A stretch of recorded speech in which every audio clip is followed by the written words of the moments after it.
আচ্ছা, ঈশ্বর এই ব্যাপারটা কি শুধুই বিশ্বাসের, নাকি এর পিছনেও যুক্তি বা বিজ্ঞানের কোনো জায়গা আছে? হুম। আমরা সাধারণত ধর্ম আর বিশ্বাসকে একসাথেই দেখি, তাই না? হ্যাঁ, সেটাই তো ধরে নেওয়া হয়। কিন্তু আজকে আমরা সৃষ্টি সঞ্চালক নামে একটি লেখার কিছু অংশ নিয়ে কথা বলবো। আচ্ছা।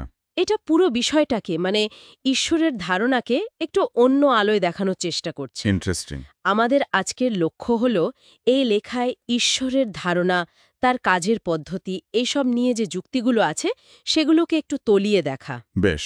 আসুন শুরু করি তাহলে। নিশ্চয়ই। দেখুন, উৎস প্রথমেই একটা বেশ বড় প্রশ্ন তুলে ধরেছে। কি সেটা? বলছে যে আমরা পৃথিবী, সূর্য, জল, বাতাসে এইসব বাস্তব জিনিসের অস্তিত্ব নিয়ে তো সহজে প্রশ্ন তুলি না। না, তা তুলি না। তাহলে যিনি সবকিছুর মূল কারিগর বা পরিচালক, সেই ঈশ্বরের অস্তিত্ব কেন শুধু বিশ্বাসের উপর নির্ভর করবে? হ্যাঁ, যুক্তিসঙ্গত প্রশ্ন। যদি সত্যি তার অস্তিত্ব থাকে, তাহলে সেটা তো বাস্তব হওয়ার কথা, মানে হয়তো বিজ্ঞানের মাধ্যমেও জানার যোগ্য হতে পারে। আচ্ছা। উৎস জিজ্ঞেস করছে, কেউ বিশ্বাস না করলে কি তিনি আর থাকেন না? মানে তার অস্তিত্ব কি আমাদের বিশ্বাসের উপর নির্ভরশীল? এখানে একটা মজার ব্যাপার উঠে এসেছে। ওই যে রিচার্ড ফাইনম্যানের মতো বিজ্ঞানীরাও বলেছেন না? হ্যাঁ, ফাইনম্যানের দাবা খেলার উপমাটা। হ্যাঁ, হ্যাঁ, যে এই জটিল মহাবিশ্বটা যেন দেবতাদের দাবা খেলা, আর তার নিয়মগুলোই হল পদার্থবিদ্যা। ঠিক। কিন্তু এই লেখাটা প্রশ্ন তুলছে, যদি অনেক দেবতা মিলে নিয়ম বানাতো? তাহলে কি এত সামঞ্জস্য থাকত? হ্যাঁ, সব নিয়মের মধ্যে কি এত মিল থাকতো, নাকি এর পিছনে একজনই মূল নিয়মকর্তা আছেন? অত্যন্ত জরুরি একটা দিক। দেখুন, উৎস এটাকে আরও এগিয়ে নিয়ে গিয়ে বলছে, বলুন। এই যে ফিজিক্যাল কনস্ট্যান্টগুলো, মানে ভৌত ধ্রুবক, আলোর গতি বলুন বা গ্র্যাভিটির টান, হ্যাঁ, যেগুলো পাল্টায় না। একদম, এগুলো সারা মহাবিশ্বে একই রকম থাকে, বদলায় না।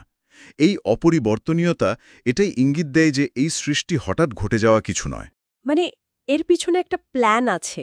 হ্যাঁ, একটা সুচিন্তিত পরিকল্পনা, একটা নিয়ম কাজ করছে। আচ্ছা। আর যদি ভৌত জগতের নিয়ম সর্বত্র এক হয়, তাহলে সেই নিয়মকর্তাকে জানার যে পদ্ধতি, মানে ধর্ম, সেটাও তো সবার জন্য একই হওয়া উচিত, তাই না? যৌক্তিকভাবে তো তাই মনে হয়। কিন্তু বাস্তবে আমরা কি দেখি? ঈশ্বরের নামে কত ভিন্ন ভিন্ন মত, কত সংঘাত। ঠিক। আচ্ছা, আধুনিক বিজ্ঞান তো মহাবিশ্বের শুরু ব্যাখ্যা করতে বিগ ব্যাং তত্ত্বের কথা বলে। হ্যাঁ, বলে। কিন্তু এই লেখাটা সেখানেও কিছু গোড়ার প্রশ্ন তুলছে। এই বিস্ফোরণটা কেন হলো, কে ঘটালো? দেখুন, নাস্তিক্যবাদের দৃষ্টিকোণ থেকে এই কেন বা কের উত্তর পাওয়াটা বেশ মুশকিল। হুম। আস্তিক্যবাদ হয়তো বলবে ঈশ্বর এটা ঘটিয়েছেন, একটা নির্দিষ্ট সময়ে, একটা নির্দিষ্ট উদ্দেশ্যে, মানে সৃষ্টির জন্য। আচ্ছা। তবে উৎস এটাও বেশ পরিষ্কার করে দিচ্ছে যে এই ধারণা অনুযায়ী ঈশ্বরও কিন্তু পদার্থবিদ্যার যে মৌলিক নিয়ম, সেগুলো ভাঙতে পারেন না? হ্যাঁ, মানে একেবারে শূন্য থেকে কিছু সৃষ্টি করতে পারেন না। তারও সৃষ্টির জন্য একটা অনাদি শাশ্বত উপাদান লাগে, উপাদান কি রকম? যাকে এই লেখায় বলা হচ্ছে প্রকৃতি, মানে একটা বেসিক ম্যাটেরিয়াল আর কি। একটু থামি এখানে। তার মানে দাঁড়াচ্ছে, এই লেখা বলছে ঈশ্বরও ম্যাজিকের মতো শূন্য থেকে কিছু বানান না, তারও সৃষ্টির জন্য এক ধরনের কাঁচামাল প্রয়োজন। অনেকটা সেরকমই। আর আরও একটা জরুরি বিষয় হলো জড় পদার্থ, মানে ম্যাটার। হ্যাঁ। এর তো নিজে থেকে কোনো গতি বা ক্রিয়া তৈরি করার ক্ষমতা নেই। তা তো নেই। তাকে সচল করতে বা ক্রিয়াশীল করতে একটা চেতন সত্তার দরকার হয়, এনার্জি ইনপুট লাগে। হুম। তাই বিগ ব্যাং তত্ত্ব মেনে নিলেও এর পেছনে সেই প্রথম ইম্পালসটা বা পুরো ব্যাপারটা পরিচালনার জন্য একজন চেতন পরিচালক বা ঈশ্বরের ভূমিকাকে উড়িয়ে দেওয়া যায় না। এই হলো উৎসের যুক্তি। তাহলে এই বৈদিক দর্শন আর আধুনিক বিজ্ঞানের দেখার ভঙ্গির মধ্যে মূল ফারাকটা ঠিক কোথায় দাঁড়াচ্ছে? দেখুন, আধুনিক বিজ্ঞান মূলত ফোকাস করে কি ঘটছে আর কিভাবে ঘটছে তার ওপর। পর্যবেক্ষণ আর পরীক্ষা নিরীক্ষা দিয়ে। হ্যাঁ, যেমন ধরুন, দুটো বিপরীত চার্জের কণা কেন একে অপরকে টানে? বিজ্ঞান হয়তো বলবে তারা ভার্চুয়াল ফোটন নামে একরকম কণা বিনিময় করে। এটা হলো কিভাবের উত্তর। আচ্ছা, মেকানিজমটা ব্যাখ্যা করে। ঠিক। কিন্তু বৈদিক দর্শন বা এই উৎস প্রশ্ন তুলছে আরও গভীরে। এই ফোটনগুলো নির্দিষ্ট পরিস্থিতিতে কেন আবির্ভূত হয়? মানে কোথা থেকে আসে, কেন আসে? হ্যাঁ, এদেরকে এইভাবে আচরণ করতে কে বাধ্য করে? এর মূলে কোনো চালিকা শক্তি। ওহ।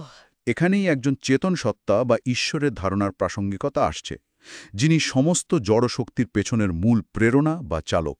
মানে বিজ্ঞান যেখানে হাওতে বেশি মনোযোগ দেয়, এই দর্শন সেখানে ওয়াই এবং হু নিয়েও প্রশ্ন তোলে। একদম। বিজ্ঞান পদ্ধতির কার্যকারণ ব্যাখ্যা করে, কিন্তু উৎসের কারণ বা উদ্দেশ্য নিয়ে সাধারণত প্রশ্ন করে না। সত্যি বলতে এই কেন আর কে প্রশ্নগুলো নিয়ে আমি আগে এভাবে ভাবিনি। তাহলে আজকের আলোচনার সারমর্ম কি দাঁড়ালো? হুম। এই উৎসগ্রন্থটি ঈশ্বরের ধারণাকে নিছক অন্ধবিশ্বাস বা শুধু ধর্মীয় আচারের গণ্ডি থেকে বের করে আনতে চাইছে। হ্যাঁ, এবং একটা যুক্তি নির্ভর কিছুটা বৈজ্ঞানিক কাঠামোর মধ্যে ফেলতে চাইছে।